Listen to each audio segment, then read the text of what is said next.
Hari Om, Bhagavad Gita, chapter 13, verse 33. Ksetra Kshetrajna Vibhaga Yoga. In the last verse, Bhagwan Krishna said, like the all pervading space, which is not tainted by the actions of the world because of subtlety that we have seen.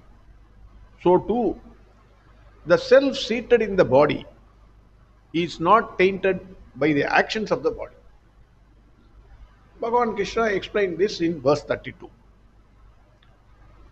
We have seen, though consciousness pervades the entire body, it is unaffected by the activities of the body or the actions of the body, owing to its subtlety.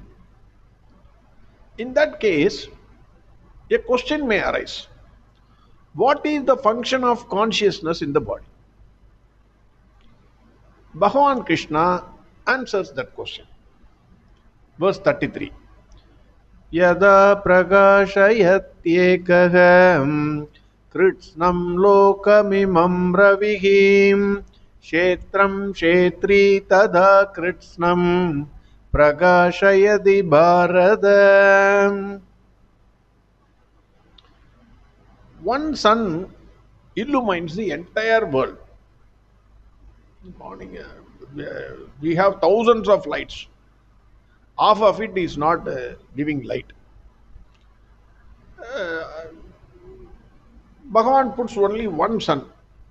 Entire world gets illumined. Similarly, the Kshetri is Kshetrajna, illumines the entire body, mind and senses.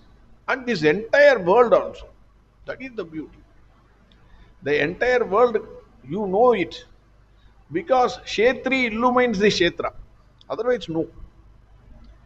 Anything objectified is an object of consciousness. How are we saying consciousness is more subtle than the subtlest of all the elements? We know subtlest of all the elements is space. But how are we saying consciousness is more subtle than the subtlest? This is beautifully explained by Swami Dayananda Saraswati. If you try to establish a difference between yourself and another person, the division between your body and the other body is arrived at by space. And that space is objectified by both of you, yourself and the other person. Again, I repeat this because this is very, very interesting. This question may be there in many a times we have said consciousness is subtler than the subtlest. But how? So, Dayananda Saraswati says, if you try to establish a difference between yourself and another person, X and Y, the division between your body and the other body is arrived at by space. And that space is objectified by both of you. More accurately, in consciousness alone is this objectification of space. There cannot be a division for consciousness because when space itself is an object of consciousness, how can it divide consciousness which is subject? Because when I say I see, who is seeing? Consciousness. The subject in me is seeing. When consciousness is seeing, the space becomes the object. All spatial divisions must exist within space, and consciousness is not within space, but is the very basis for space. That is why we say consciousness is subtler than the subtlest. All the elements are also from the same Chaitanya Atma and are objectified by Chaitanya. Bhagavan Krishna explains this by way of giving an example. Just as the sun illumines the entire universe, the Kshetri, that is Kshetrajna, illumines the entire Kshetra. All the subtle, not only the Ksetra, all the subtle and gross elements, and all that everything known and unknown, all that is illumined by the Ksetri. Just as the sun is unaffected by what is happening in this world.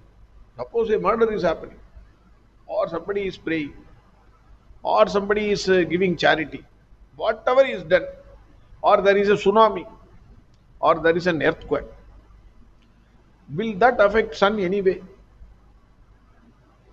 So just as the sun is unaffected by what is happening in this world, the consciousness is unaffected by whatever it illumines. Nothing in this creation can affect the Atma because it is not subject to objectification. In order to be affected, it has to be objectified by some other else, something else. Atma is the one which illumines everything and which nothing else can illumine. Because we have seen Atma illumines not only your body, but the entire world comes before your eyes because of the illumination of the consciousness. Nothing can touch Atma. This is what Swami Dayananda Saraswati says. Another explanation by Swami Chinmayananda.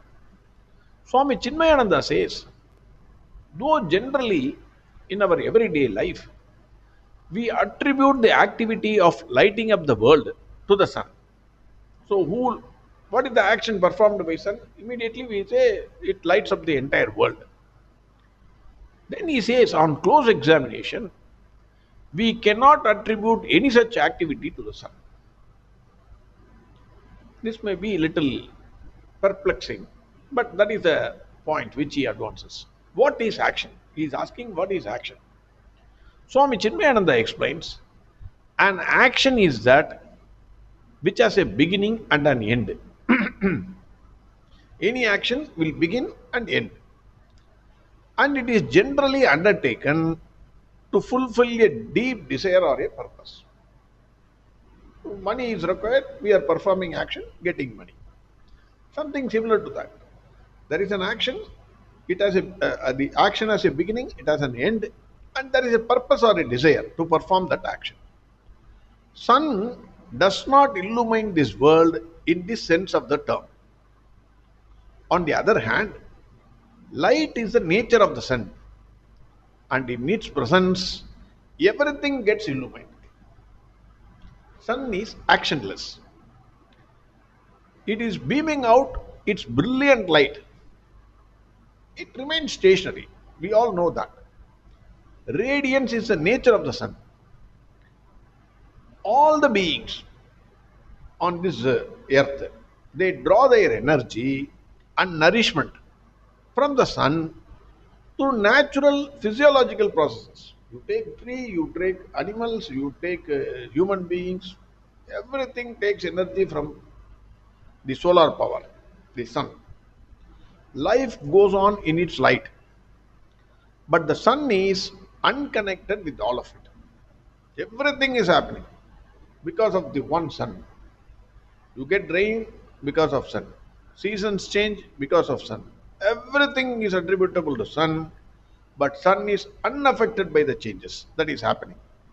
Similarly, consciousness is the nature of awareness, and in its presence, everything becomes known and illumined. In this world, there is only one sun which illumines everything. Swami Chinmayananda says, the sun illumines the good and bad, the vicious and the virtuous, the ugly and the beautiful. These are all like a waterfall, it is flowing from his mouth. Wonderfully put across these points. But sun is not sullied by anything. Similarly, the ever perfect and joyous consciousness illumines all the Kshetras. It never gets contaminated by the sins of mind. Again, the words, they are flowing like, my God, I enjoy this. It never gets contaminated by the sins of mind, perversions of intellect, or by crimes committed by the body. Consciousness merely illumines it. It's a witness. This illumination of the self, playing upon our thoughts and emotions, gets splashed to form the ever changing pattern of the multiple individuals with their evergreen, ever changing behaviors. So, why are we seeing multiple individuals and multiple behaviors? It is just by illumining, the self illumines all the bodies. That's it. Then you find all the thoughts and emotions, mix of thoughts and emotions. That is why the entire world comes into play. That is what Swami Chinmayananda says. In fact, I have given as it is, because I cannot change even a word in whatever they have said. Either Swami Jayananda Saraswati or Swami Chinmayananda, because that is everything has been put wonderfully by them. But I have one small point to add here, which I want to share for whatever it is worth. If you carefully see in two places in this chapter, Krishna addresses Arjuna as Bharata. Initially, if you see in verse 2, Bhagwan called Arjuna as Bharata. Bharata. Kshetram cha Kshetrangyam cha bhimam vitti sarvakshetreshu Bharata kshetrangyayor jnanam yattat jnanam matam mama. In this chapter, verse 2, Bhagwan called Arjuna as Bharata. That is what Bhagwan says. Kshetranyam chabimam vitti sarvakshetreshu Bharata. Hey Arjuna, know me as Kshetranya in all the fields. Knowledge of the Kshetra and Kshetranya is considered by me as knowledge. That is Brahma Vidya. That is what Bhagavan Krishna said in the beginning of this chapter, verse 2. The word Bharata, that the meaning also we have seen in that verse 2. Again, I want to recapitulate it. We have already seen the word Bharata means the one who revels in Brahma Vidya. The sound Ba, BHA, Ba, represents Brahma Vidya. Bhaskara is another name for sun god. Our country is also known as Bharat. Radiance, effulgence. Those days people were, how you value the country? The country is valued by the people. Country has no meaning. The people were knowing Vedic scholars, Bhagavad Gita, Bhagavatam, etc. So radiance was flowing from them. Everybody was philosophy. Everybody's mouth will be talking only about philosophy. All the philosophy, best philosophies, the source is only Bharat. That is why country is called Bharat. Ba means effulgence, natural radiance, sun, Bhaskara. So every Sanskrit name has a wealth of meaning behind it. Swami Dayananda Saraswati says, knowledge of Atma as Brahman is Brahma Vidya, and the one who revels in it is Bharata. That we have seen in verse 2 of this chapter. Now, in the beginning of the chapter, in verse 2, Arjuna did not have this knowledge of Kshetra and Kshetranya. In my view, because Bhagavan is giving it only in chapter 13. So at that time, when he called Arjuna as Bharata, he called him as descendant of Bharata family. One more human being, a drop in the ocean. Like us, he is also one like us. Now, at the end of this chapter, in this verse, Bhagavan calls him again Bharata. Yada prakashayatyekagam krishnam lokamimam ravihi kshetram kshetri tada krishnam prakashayati Bharata. He finishes it as Bharata. An ordinary human being who is unaware of the difference between Kshetra and Kshetranya and thinking himself to be the body suffers the life, undergoes all the troubles of this life. thinking that he is a body. Now, if he knows to differentiate between Ksetra and Kshetranya, and knows Kshetranya is not contaminated by whatever is happening in this body, then that person naturally revels in the Brahma Vidya. That is why he shines in his own glory. That is why Bhagwan calls now Arjuna as Bharata.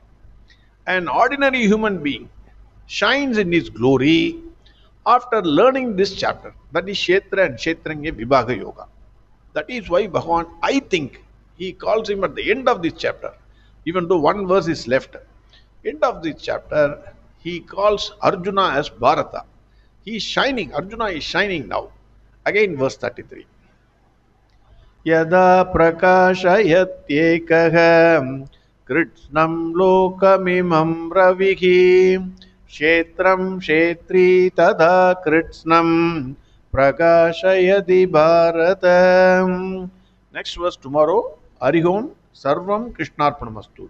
Narayana Narayana Narayana Narayana Narayana Narayana Narayana Narayana Narayana Narayana Narayana Narayana Narayana Narayana Narayana Narayana Narayana Narayana.